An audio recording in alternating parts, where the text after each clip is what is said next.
Today is Monday, December 16th, and we're waiting for the banned and restricted updates from Wizards. Here we go. Not quite live yet.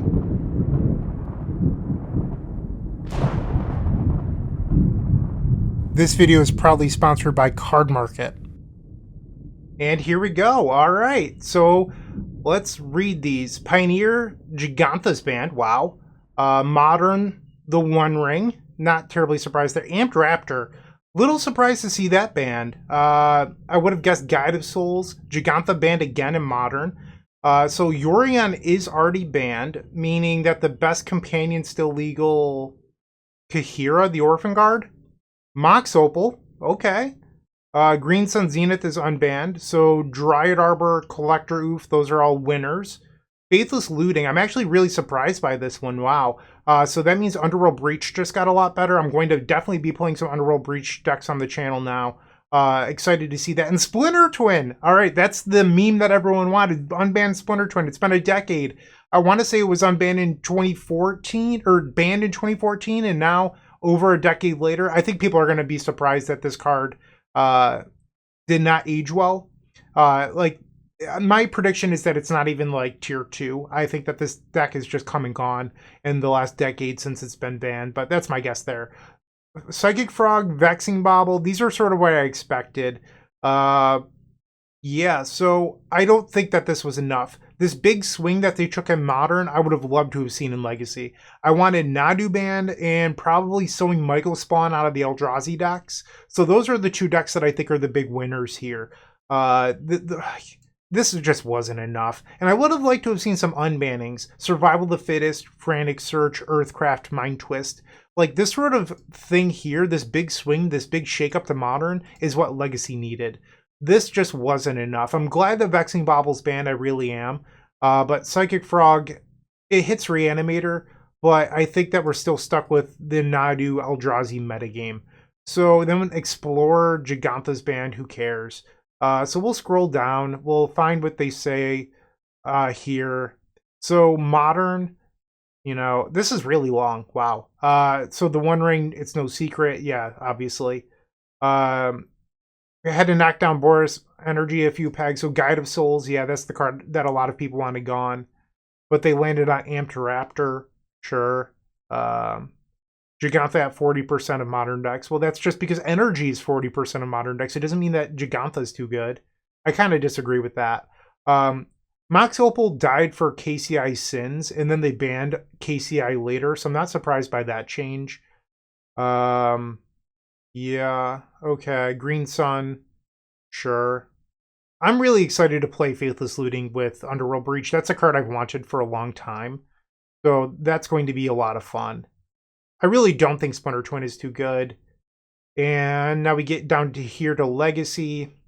Yeah, I mean, they wrote a lot, which is great. I'm just not going to read it all for you. So, Grief, they were hoping to make Dimir Reanimator worse. That didn't work, so now they're going after Psychic Frog. They looked at Entomb and Reanimate, which is the cards I would have looked at. I know that a lot of people on Reddit were like, no, it's Troll of Khazad-dûm. It wasn't. That card is so embarrassing to ever end up on a ban list. So it really should have been Reanimate or Entomb. And then Legacy is defined by free counter magic, obviously. I would definitely agree with that. So, yeah, I mean, it is the glue that holds the format together. Dan Musser is a smart guy. I would agree. When decks like Mystic Forge or Painter can just combo off unchecked, the format has a problem.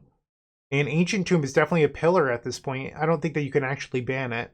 So I agree with banning Vexing Bauble.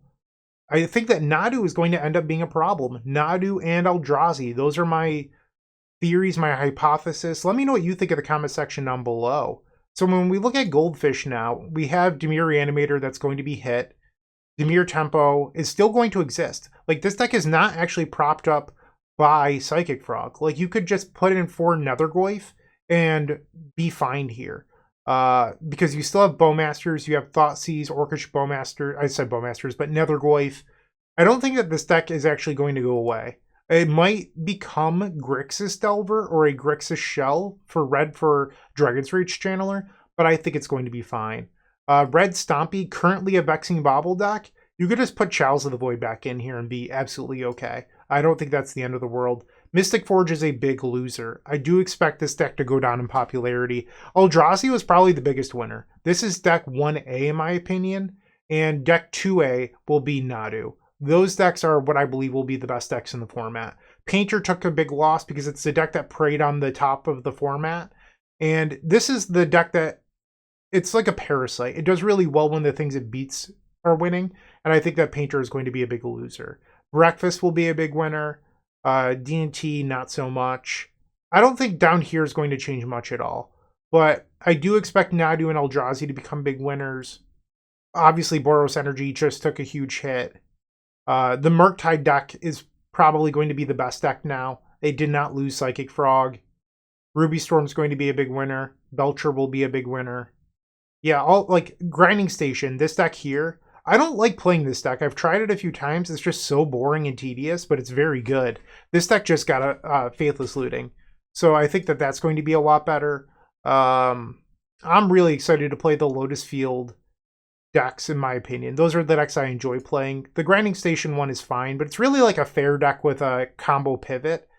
We'll see how that goes moving forward, but yeah, and then if you look at Moxfield.com is the easiest way to build a Magic deck online. They support over 30 formats, including Legacy and many other Eternal formats. There are so many options to view decks the way that you want, from text view to individual cards, mana value, and even card price. There's also light mode and dark mode. My personal favorite feature is card tags. This way you can sort cards by function. Moxfield supports collection tracking, Scryfall search, decklist feedback, and so much more. Follow me on Moxfield.com so you can stay updated on all of my decks.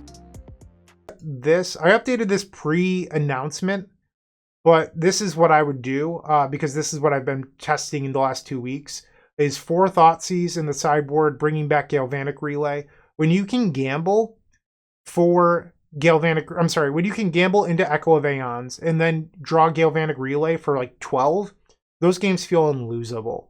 So you get to do that again, and you don't have to fear Vexing Bauble on all of your stuff. These bans were what I expected. Like, I'm not terribly surprised by the bans in Legacy. So this is where I would start moving forward with Legacy, and also just Moxfield is the greatest website. You should definitely check them out. But yeah, that's what I've got for today. Short and sweet. Hopefully you enjoyed this quick reaction video. Let me know what you think in the comment section down below. Would you like to see more of these in the future? Let me know what you thought of the BNR down in the comment section. Thank you for watching. I hope you have a wonderful day, and as always, keep storming. What you should do is like, comment, and subscribe, because there's no better way to support us. And if you enjoyed this video, head over to Moxfield.com and follow us there. It's truly the best deck website on the internet. We update all of our decks there regularly with the latest and greatest technology, so you're always up to date. Once again, go check out Moxfield, and thank you for watching.